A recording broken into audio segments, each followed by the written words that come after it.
নমস্কার বন্ধুরা, ডলি রন্ধনশালা সবাইকে স্বাগত। আর আজকেও তোমাদের সামনে হাজির হয়ে গেছি দারুণ টেস্টি একটা নিরামিষ রেসিপি নিয়ে। তাহলে আজকে রেসিপিটা শেষ পর্যন্ত দেখার জন্য তোমাদের কাছে আমার অনুরোধ রইল। তাহলে রেসিপিটা দেখে নেওয়া যাক। 200 গ্রাম পরিমাণ বিনস নিয়েছি আর নিয়েছি একটা গাজর। প্রথমে আমি বিনসটাকে কেটে রেডি করে নেব। বিনস একটা ভীষণ উপকারী সবজি, আমরা সবাই জানি। আমরা বড়রা তো প্রায় সবাই পছন্দ করি, আর তাছাড়া বাচ্চাদের জন্য তো এটা ভীষণ উপকারী একটা সবজি। বিনসগুলো আমি মাঝখান থেকে 2 টুকরো করে কেটে নেব। তোমরা কিন্তু চাইলে তোমাদের মতন করে হিসাব করে কেটে নিতে পারো। বিনসগুলো আমার সমস্ত কাটা রেডি হয়ে গেল। এবারে আমি গাজরটাকে কেটে নেব। আমার কাছে একটাই গাজর ছিল, তাই আমি একটা গাজর এখানে ব্যবহার করছি। আর তোমরা যদি গাজর খেতে পছন্দ করো বেশি, তাহলে গাজরের পরিমাণটা তোমরা বাড়িয়ে নেবে। এখানে আমি গাজরটাকে মোটা মোটা করে কেটে নেব। গাজর কিন্তু এই রান্নাতে একেবারেই পাতলা করে বা সরু করে কাটবে না, এইভাবে মোটা মোটা করেই কেটে নিতে হবে। না হলে রান্নার পরে গাজরটা গলে যাবে, খেতেও ভালো লাগবে না আর রান্নাতে দেখতেও ভালো লাগবে না। গাজর আর বিনসটা কাটা রেডি হয়ে গেছে। এবার সমস্ত গাজর বিনস আমি খুব ভালোভাবে ধুয়ে নেব। আগে থেকে আমি সজনে ডাঁটা, আলু আর ক্যাপসিকাম কেটে রেখেছিলাম। ক্যাপসিকামটাও আমি এখানে মোটা মোটা করে কেটে নিয়েছি, আর আলুটাও এইভাবে একটু মোটা মোটা করে কেটে নিয়েছি। আর নিয়েছি এখানে কিছুটা মটরশুঁটি। এখানে মটরশুঁটির একটু অঙ্কুর বেরিয়ে গেছে, তোমাদের কাছে এরকম না থাকলে তোমরা এমনি মটরশুঁটি এখানে ব্যবহার করবে।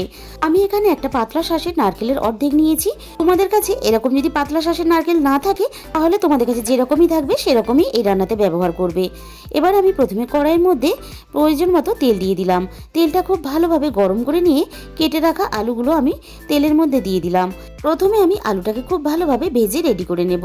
আর আলুটাকে এইভাবে নাড়াচাড়া করে ভাজতে ভাজতে আলুর গায়ে এখানে দেখো সুন্দর একটা কালার চলে এসেছে। আলুটাকে খুব ভালোভাবে ভেজে নিয়ে আমি আলুর সাথে এখানে দিয়ে দিলাম কেটে রাখা বিনসগুলো। আলু আর বিনস আমি আবারও একসাথে নাড়াচাড়া করে ভেজে নেব। বিনসটা এখানে খুব ভালোভাবে ভেজে নিতে হবে। আর এই রান্নাতে আমি আমার পছন্দ মতন সবজি ব্যবহার করেছি। তোমরা চাইলে তোমাদের মতন যে কোনো সবজি কিন্তু এই রান্নাতে ব্যবহার করতে পারো। আর যে কোনো সবজি এই রান্নাতে দিলে খেতে ভালো লাগবে। আলু আর বিনস খুব ভালোভাবে ভেজে নিয়ে আমি এখানে কেটে রাখা গাজরটাও দিয়ে দিলাম। আমি এখানে কিন্তু পরপর সমস্ত সবজি একসাথেই ভেজে নেব। এবার দিয়ে দিলাম কেটে রাখা ডাঁটাগুলো। আবারও আমি সবকিছু একসাথে নাড়াচাড়া করে ভেজে নেব। আর এই রান্নাতে কোনো সবজি কিন্তু আলাদা করে ভাজতে লাগে না, সমস্ত সবজিগুলো একসাথেই এইভাবে ভেজে রান্নাটা করা যায়। এবারে আমি 5 মিনিটের জন্য ঢাকা দিয়ে দেবো, সবকিছু একটু সুন্দর করে নরম হয়ে আসার জন্য। 5 মিনিট পরে আমি ঢাকা খুলে দেখে নেব। দেখো সবজিগুলো কিন্তু সুন্দরভাবে নরম হয়ে গেছে।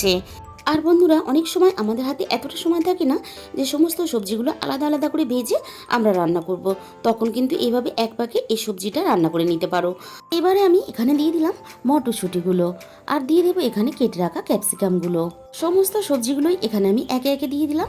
এবারে আমি স্বাদ মতো লবণটা দিয়ে দিলাম। আর এই রান্নাতে অল্প একটু ক্যাপসিকাম দিলে এই রান্নার স্বাদ আর গন্ধটা কিন্তু অনেকটা পরিবর্তন হয়ে যায়। ক্যাপসিকামের যে নিজস্ব গন্ধটা এই রান্নাতে খুবই ভালো লাগে। আর একটা কথা বন্ধুরা, এই রান্নাটা তোমরা যখন করবে অবশ্যই গ্যাসের ফ্লেমটা মিডিয়ামে রেখে করবে, যাতে সবজিগুলো একেবারে লালচে কালার না হয়ে যায়। আবারও আমি এখানে মিনিট 2-এর জন্য ঢাকা দিয়ে দেবো, যাতে সুন্দর করে মটরশুঁটি আর ক্যাপসিকামটা নরম হয়ে যায়। মটরশুঁটি আর ক্যাপসিকামটা এখানে সুন্দরভাবে নরম হয়ে গেছে। সমস্ত সবজিগুলো আবারও একসাথে নাড়াচাড়া করে ভেজে নিয়ে আমি সমস্ত ভাজা সবজিগুলো এবার তুলে নিলাম। এবার আমি ওই একই তেলের মধ্যে ফোড়নে দিয়ে দিলাম অল্প একটু গোটা জিরে, আর দিয়ে দেবো এখানে অল্প একটু থেতো করা গোটা গরম মশলা। ফোড়নে গোটা গরম মশলাটা একটু থেতো করে দিলে গরম মশলার গন্ধটা খুব ভালো আসে। এবারে আমি এখানে দিয়ে দিলাম আগে থেকে বেটে রাখা আদা আর টমেটো বাটা। ফোড়নের সাথে আমি আদা আর টমেটো বাটাটা একটু নাড়াচাড়া করে ভেজে নেব, যাতে আদা আর টমেটোর কাঁচা গন্ধটা চলে যায়। এবারে আমি এখানে সামান্য পরিমাণ জল দিয়ে দিলাম, যাতে না মশলাটা পুড়ে যায়। এবার একে একে মশলাগুলো দিয়ে দেবো। দিয়ে দিলাম 1/2 চামচ পরিমাণ হলুদ গুঁড়ো, আর দিয়ে দিলাম 1/2 চামচের একটু বেশি ঝাল লঙ্কার গুঁড়ো, আর এখানে দিয়ে দিলাম 1/2 চামচ পরিমাণ জিরে গুঁড়ো, আর এখানে দিয়ে দেবো 1/2 চামচ পরিমাণ ধনে গুঁড়ো। এই রান্নাটা একটু ঝাল ঝাল হলে খেতে ভালো লাগবে, তবে ঝালের পরিমাণটা তোমরা নিজেদের মতন করে ব্যবহার করবে।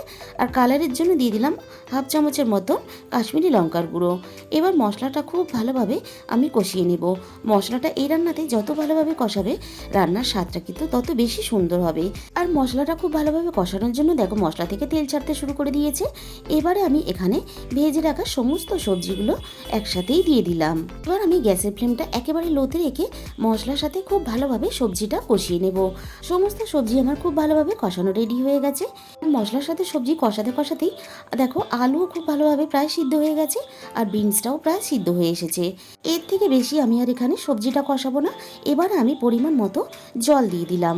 যতটা প্রয়োজন জলের সেই পরিমাণ জল এখানে ব্যবহার করতে হবে, খুব বেশি জল ব্যবহার করবে না, কারণ এই রান্নাটা একটু মাখা মাখা হলে তবেই খেতে ভালো লাগবে। সবজিটা এদিকে ঢাকা দিয়ে সিদ্ধ হতে থাক। এবার আমি একটা মশলা বানিয়ে নেব। এর জন্য মিক্সিং জারের মধ্যে নিয়ে নিলাম 1 চামচ পরিমাণ পোস্ত, আর দিয়ে দিলাম এখানে বেশ কয়েকটা কাজু বাদাম। কাজু বাদামের পরিমাণটা তোমরা নিজেদের মতো করে বাড়িয়ে বা কমিয়ে নিতে পারো। এবার কাজু বাদাম আর পোস্তটা প্রথমে আমি জল ছাড়া খুব ভালোভাবে গুঁড়ো করে নিয়েছি, আর এখানে হাফ নারকেলের শাঁসটাও দিয়ে দিলাম। আর নারকেলের যে জলটা বেরিয়েছিল সেটা আমি রেখে দিয়েছিলাম, অল্প একটু দিয়ে দিলাম। তোমাদের কাছে নারকেলের জল না থাকলে এমনি জলেই পেস্ট করে নেবে, তাতে কিন্তু স্বাদের কোনো পরিবর্তন হবে না। আমি সব কিছু খুব ভালোভাবে একসাথে পেস্ট বানিয়ে নিয়েছি। এবার আমি ঢাকা খুলে দেখে নেব খুব ভালোভাবে সব কিছু সিদ্ধ হয়েছে কি না। এবার আমি সবজিগুলো একটু নাড়াচাড়া করে দেব। সমস্ত সবজিগুলো কিন্তু আমার এখানে খুব ভালোভাবে সিদ্ধ হয়ে গেছে। এবার আমি এখানে স্বাদ মতো চিনি দিয়ে দিলাম স্বাদের ব্যালেন্সের জন্য। এবার আমি নারকেল কাজু বাদাম আর পোস্ত বাটাটা এখানে দিয়ে দিলাম। অল্প একটু নারকেল বাটা দিলে এই রান্নার স্বাদটা এতটা ভালো হয়। এই রান্নাটা তোমরা যখন নিজেরা বানিয়ে খাবে তখন বুঝতে পারবে যে কতটা টেস্টি হয় এই রেসিপিটা। এবার আমি সবকিছু খুব ভালোভাবে হালকা হাতে নাড়াচাড়া করে মিশিয়ে দেবো, যাতে সবজিগুলো ভেঙে গিয়ে ঘাঁটা ঘাঁটা না হয়ে যায়। এবার আমি এখানে 3 থেকে 4 মিনিট একটু রান্নাটা আবারও হতে দেবো। 3-4 মিনিট রান্নাটা করে নিয়ে আমি এখানে গ্যাসটা বন্ধ করে দিয়েছি। আর দেখো তরকারির গ্রেভিটা ঠিক এরকম ঘন রাখতে হবে। সব শেষে এবার আমি এখানে দিয়ে দিলাম হাফ চামচ পরিমাণ গরম মশলার গুঁড়ো। এবার আমি গরম মশলার গুঁড়োটা হালকা হাতে নাড়াচাড়া করে মিশিয়ে দেব। আর এই রান্নাটা করে কিন্তু তোমরা ভাত, রুটি, লুচি, পরোটা সব কিছুর সাথে খেতে পারবে। 5 মিনিটের মতন আমি স্ট্যান্ডিং টাইমে এখানে ঢাকা দিয়ে রেখেছিলাম। এবার আমি গরম গরম পরিবেশন করে তোমাদের দেখিয়ে দেবো। তাহলে বন্ধুরা, আজকের এই রেসিপিটা ভালো লাগলে অবশ্যই ভিডিওতে একটা লাইক করো আর প্রচুর প্রচুর শেয়ার করো। আর যে সমস্ত নতুন বন্ধুরা এখনো পর্যন্ত আমার চ্যানেলটাকে সাবস্ক্রাইব করোনি, আমার চ্যানেলটাকে সাবস্ক্রাইব করে পাশে থাকা বেল আইকনটা প্রেস করে দিও, যাতে আমি কোনো নতুন রেসিপি আপলোড করলে সবার আগে তোমার কাছে পৌঁছায়। তাহলে দেখা হবে আবার অন্য কোনো নতুন রেসিপির সাথে।